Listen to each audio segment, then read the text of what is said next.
Good morning, everyone. Welcome to Office Hours with Darion. It's May 22nd. It's a beautiful morning here in Knoxville, Tennessee, where I'm at in another one of our customers' warehouses. And today we got a really special office hours. We're going to be doing a warehouse implementation live and kind of walking through the steps of that implementation. All right, let's go ahead and get started. Today, like I mentioned, we're going to be going through a warehouse implementation. Now, I know some of you folks are in different stages of your implementation. That's totally fine. Hopefully, you'll pick up on some things that are interesting and validate some things you've already done. Today, I'm in Knoxville, Tennessee, in one of our customers. This is an HVAC plumbing and electrical shop.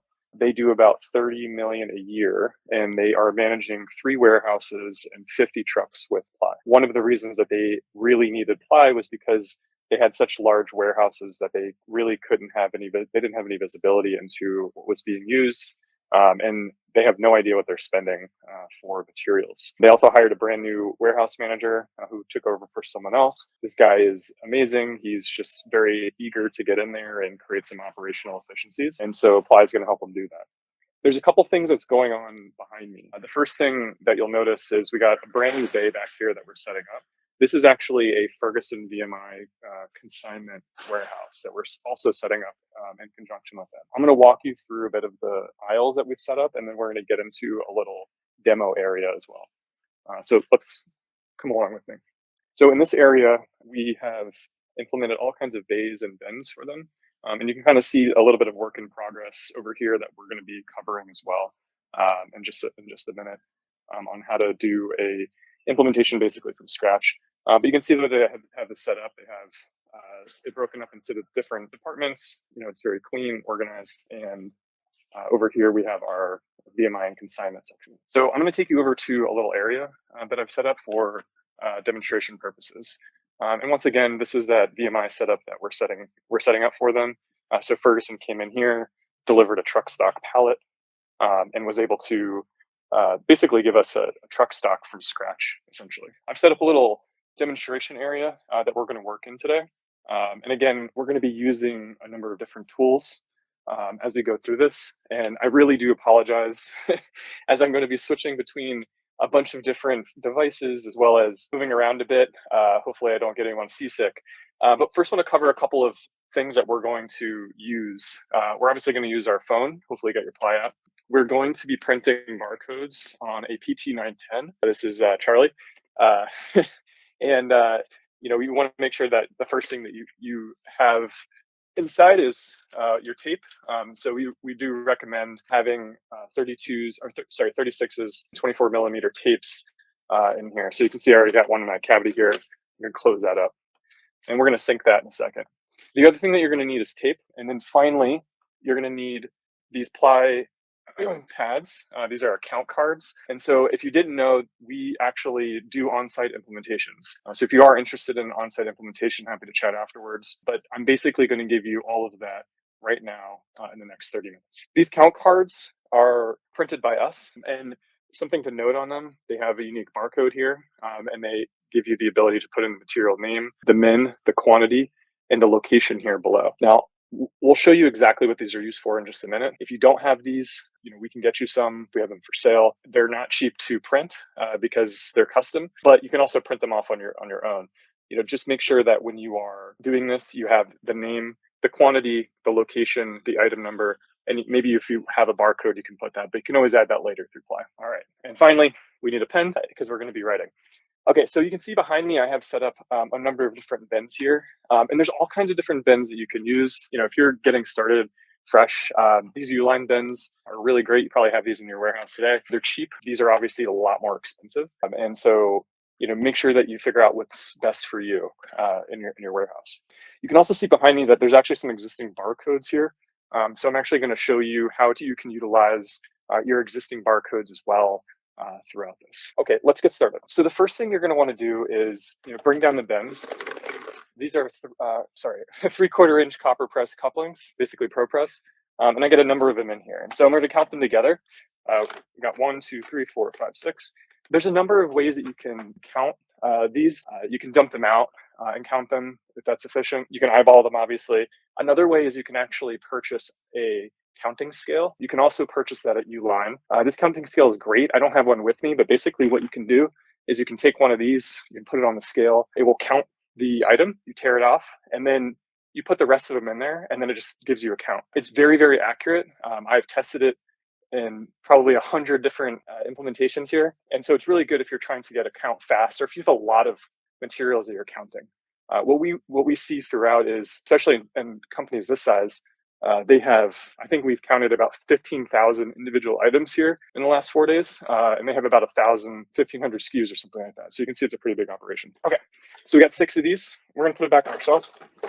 And we're going to take our count card here and we're going to write down the name of this. So we got 3/4 inch copper press coupling, and we got 6, and we're going to put a location. So let's talk about your location schema that you can set up. So the first thing you want to do is make sure that you understand your aisles. So let's just call this aisle 1, and it goes all the way down here. Then you're going to want to make sure that you recognize your bays. And so this is going to be bay 1 for us, and bay 2 is over there. Then you're going to recognize your levels. So this is level 1, and this is going to be level 2 for us. And then we're going to count our bins from left to right. So we got 1, 2, 3 is where we're operating today. So I'm going to put in aisle 1, bay 1, level 2, bin 3.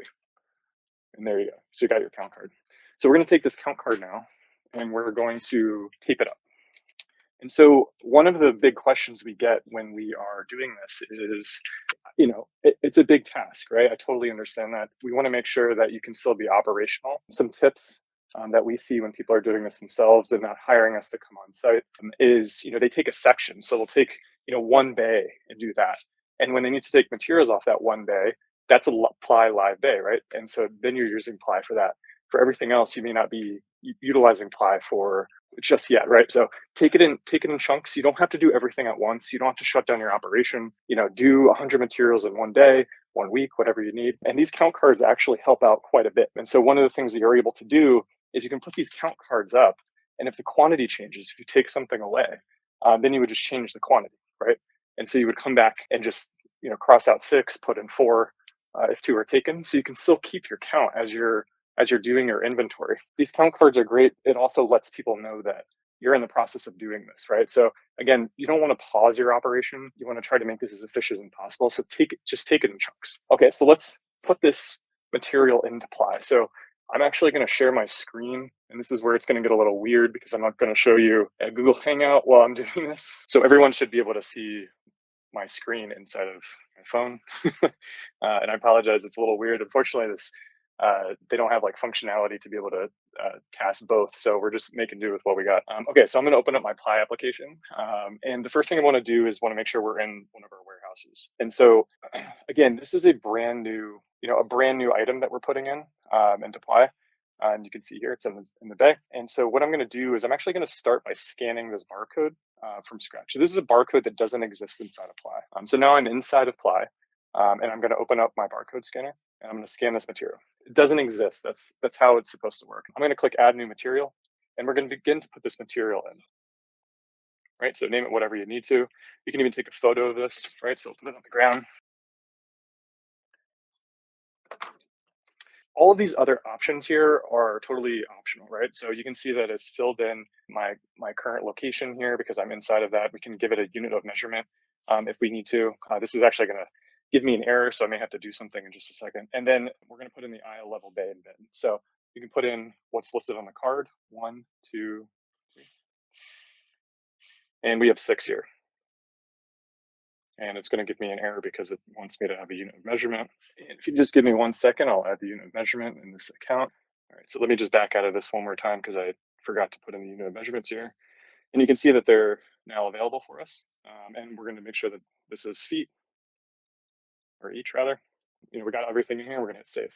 Okay, so we just put in our first material, right? So it didn't take that long. One of the things that I would recommend is during this process, what I would recommend is actually going through and doing a whole section, putting the count cards on there, and then putting the materials in next, and then putting in on the barcode. You should be only spending around 2 or 3 minutes per item, just to give you a benchmark of like what you should be gauging for time wise.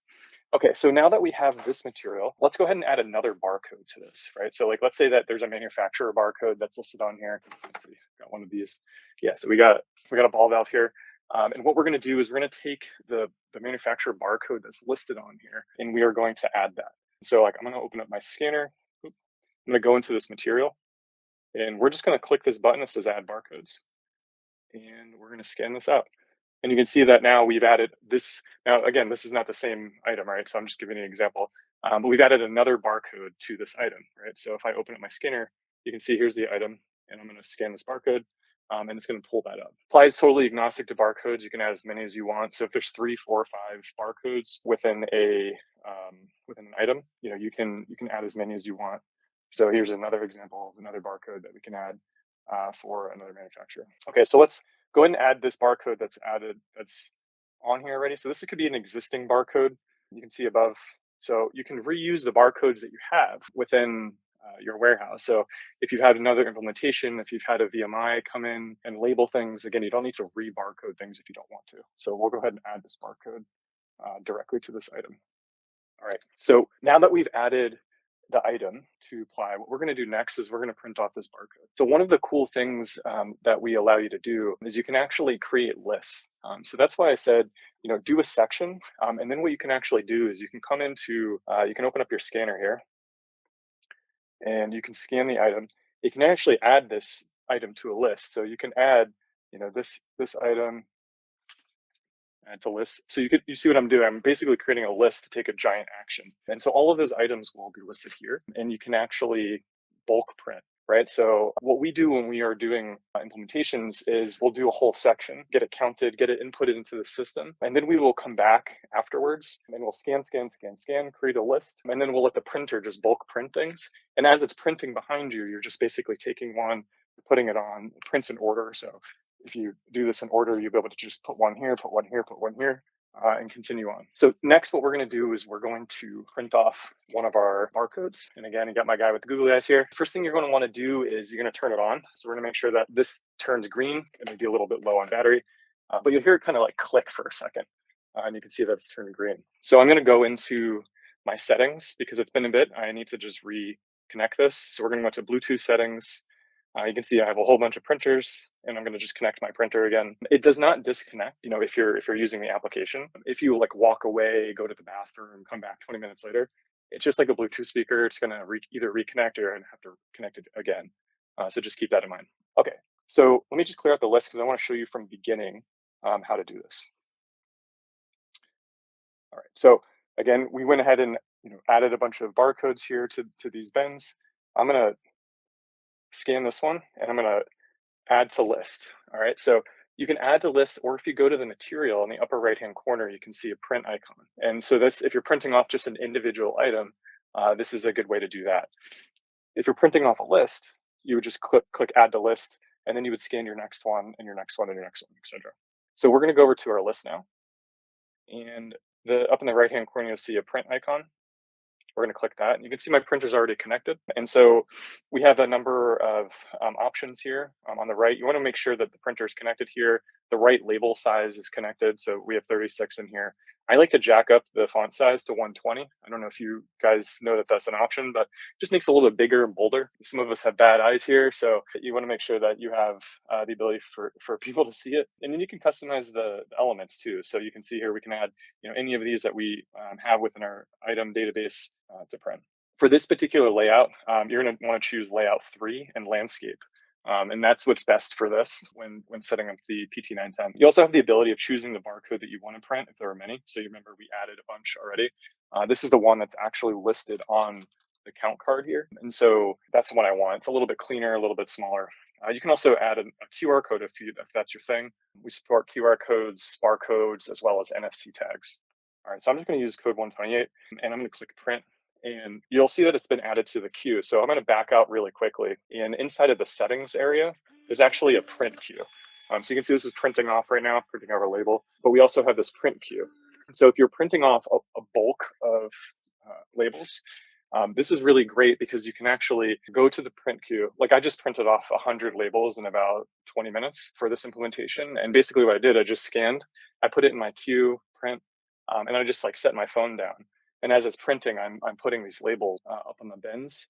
And this keeps when you open up the print cube, it actually keeps it from pausing. One of the cool things that we did recently, talking about pausing, is you can see that you have this little bit here that's ejected when you print an individual item. This is so annoying, it's so wasteful. We actually worked with the Brother Mobile Solutions engineers recently, and we fixed that problem. So if you're chaining barcodes, you don't have that problem anymore. It's going to attach a small bit to it like this, and then it will continue to spit out without creating any waste. Previously, when you were printing off of the PT910s, it only printed off about 50 or 60 labels, and the rest of it was a lot of waste. And now with what we fixed, we can print off about 100 or more. And so hopefully saving you a little bit of money on your tape when you're going through the implementation. Okay, back on topic.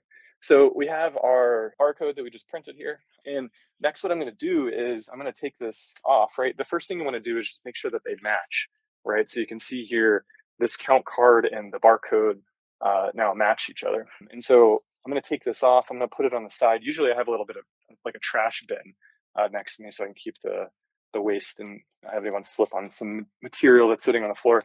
So I'm going to peel it off, right? I got the label here, and I'm going to just paste it onto the bin here, nice and straight.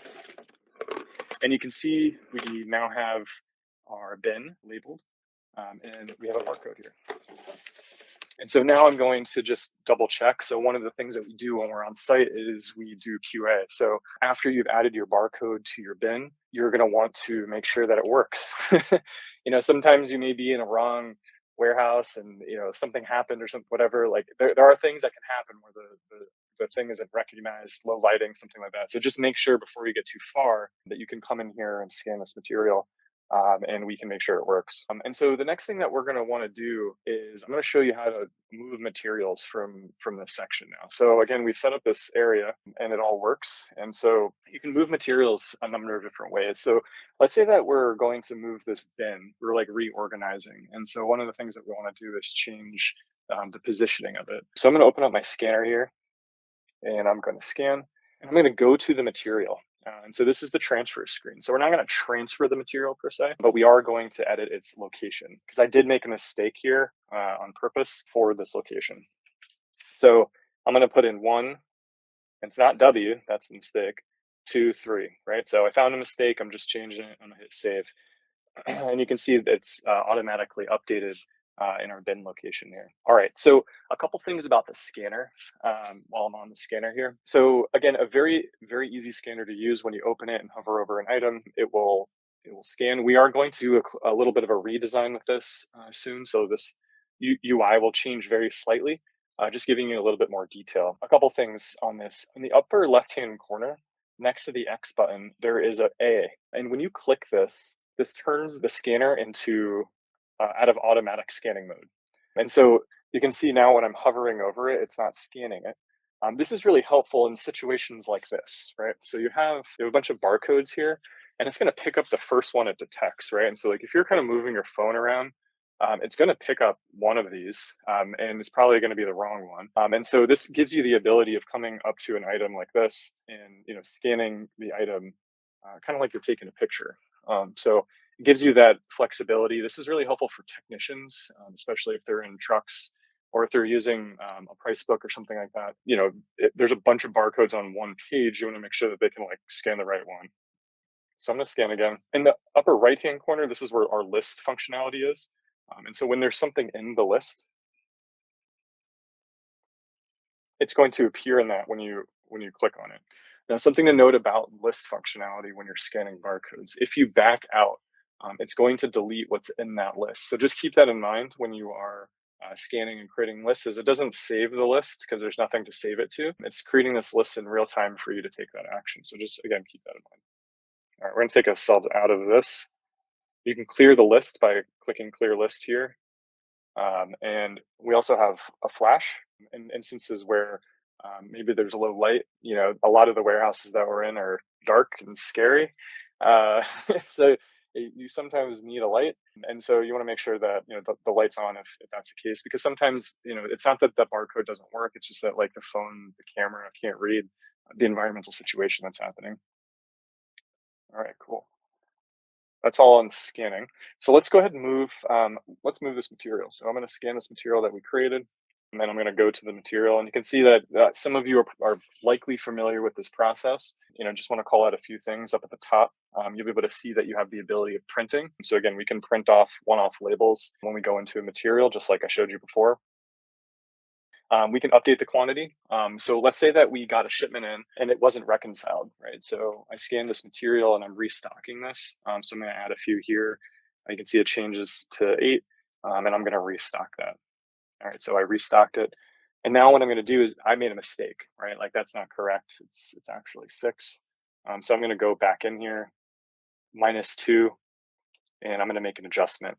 The reason why this is so important is because in the reporting, it will actually show you the movement reports, and it will show you how things are moving across your warehouse over time. And so, again, this is incredibly beneficial for keeping that inventory hygiene and making sure that you have an understanding of how things are moving. So I'm just going to update again.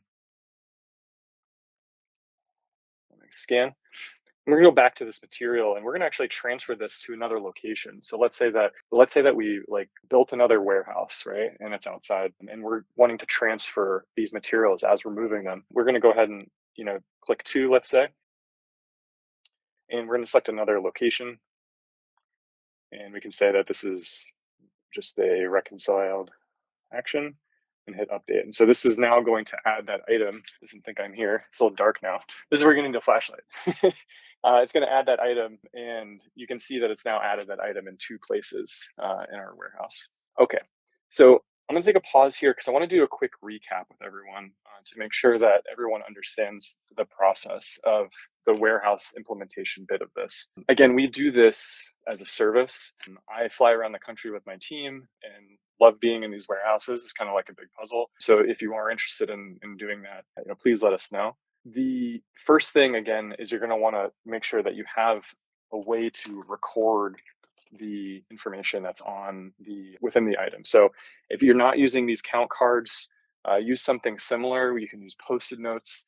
The things that you really want to make sure are on there are going to be your material name, your quantity, item number if you have it in that location. Again, reach out to your CSM or anyone to purchase some of these if you're interested. We just have to charge for them because they're kind of expensive, and we use them for our implementation. But happy to run an order for you if these are really helpful. This was a total game changer for us, honestly, when doing this because it allows you to move a lot faster, keep that warehouse operational, and continue to take your inventory count. So once you've added this and counted and you've applied here, you're going to move on to the next one. And then you're going to enter those into the system. You can enter them into the system by scanning the barcode first or creating a new item. You can also do something, what we do is if you are doing a warehouse implementation yourself, once you have those listed here, you can actually take a photo of them. And then you can bulk upload them. So, what you could do is you can send it to Chat GPT. Here's 100 images I took of my count cards. I want you to put into a CSV file, and then we can upload it into the system. You can go into the bulk upload as well. You can also hire a data person. So we have a small team that basically, when we're on site, we take those photos and then we upload them, and then overnight they get uploaded, and then when we come back, the count is in, the material name is in, all of that information is in. So that's another option. Now, who's going to do all this stuff, right? So we have a team here, right? A team of Ply people. But one of the things that is like something to consider is, let's get rid of this so you can see my face, is you can actually hire temp workers to help you do the counting. And so we hire temp warehouse workers. There's a number of websites that you can use, Jobble, Instantly. There's a few others, and happy to provide those. And you can schedule them for like a whole week, right? And so you can have them come in and basically use your count cards. Like their tasks can be very small. They don't have to be learn the app, right? Like have them do the mundane tasks so that you can then work behind them or work a little bit more efficiently with a smaller team, and have them fill out these count cards. Make sure they know what the names of them are, or even they don't even need to know the name. Just count the things, right? Here's a whole section, and so you can have these temp workers come in, do the counts, and then you can come behind them and add them. So this has helped us do larger warehouse implementations more efficiently and faster, and hopefully that's going to be something that you can take away. So a couple tips there. You can use these, upload them using ChatGPT, extract the data, then do the upload. Hire temp workers for a day, a week, whatever. They're $20 an hour, usually maybe a little less depending on your area. Sometimes college kids, sometimes people who have worked in warehouses before and know the ropes, and that will help you do your inventory count. And then you can even have them come and do cycle counts, once a quarter, twice a year or whatever as well. The last thing I want to talk about is just VMI. And so I know this is a big topic of a lot of people right now, and kind of want to just talk a little bit about what's happening here. And so for those that don't know, VMI, vendor managed inventory or consignment, allows you to have a section of your warehouse kind of sectioned off that the supplier will manage. And this is really helpful if you don't want to have materials in the books and have someone else kind of manage it. Ply actually does work very well with any supplier who's doing VMI. So one of the things that consignment VMI struggles with is having the ability of having visibility into what's in this warehouse, right? And who's taking it out. And so what's cool is you can actually set up, this is actually two separate warehouses, right? It's in one warehouse, but broken up in two. And behind me is the Ferguson VMI and consignment that we're setting up in partnership with Ferguson. And so they came in and they basically gave us one of every part. And if we go over to this section, what we're doing for them is basically labeling all of the boxes we have here, and then putting one of each of the capacitors in here. So you can see we've done that for all of these items here. And so the byproduct of this is now alongside of the warehouse that you have within your warehouse, you have this consignment section. You can transfer materials from the section to trucks to into your warehouses or whatever. What's even cooler is that you can actually have visibility into this within Ply, right? So you'll know what you have in here and what you don't. Your associate who works with the supplier, when they come in, they can actually use Ply and create a purchase order for you. So they would scan for what you need, add it to a list, create a purchase order. You can add them as a member, and then that purchase order gets sent to you for approval. Once it's approved, it gets sent to the supplier. So if you're dealing with a supplier that we don't have an integration with, this actually works really well. Gives them the ability to have a login. They don't need to be in your warehouse to know what you have, and so it's just like a kind of free person that's going to be helping you manage that warehouse. One of the other cool things that at least Ferguson does, I don't know if other suppliers do this, is they basically brought an entire pallet of what would belong in a truck. So if you're struggling with truck stock specifically, you'll be able to have them come in and deliver that truck stock, and then reset that truck. Now I know that's expensive, and for a lot of folks something that may not be able to be attainable, but it's really helpful if you're spinning up a new truck, or if you're wanting to just like start a baseline of like what my truck stock is going to be on day one for a new truck, or if you want to try it out for another one. What they're going to be doing in this instance, or what we're doing for them, is we're actually going to like put all this up on a shelf, and it's going to be like that is their truck stock, right? So every truck is uniform, know exactly what to order when, things like that. So that's really all I had for today. We are always here to help everyone. So Dana here, which I'm sure all of you have spoken to at some point, is very, very helpful in chat, and we're happy to get on the phone. If anyone has any specific questions for me, it's just Darion@getply.com. Feel free to email me. I'm happy to give you some tips and tricks. There's a lot more that you can do, and everyone is a little different. But again, I want to stress: please don't try to take this as a single project. Chunk it out. Do one section. Do an area. You don't have to like be completely done to see value at Apply. You can do 20% of it, and you can use that 20%, or just choose the most valuable items and track those first. Just do your tools. Just track the tools. You can get started doing that right on day one when you start utilizing us. And yeah, that's all we had for today. I hope this was informative. If anyone has any feedback on this or anything that you want to talk about, just let me know. And we'll see you guys next time.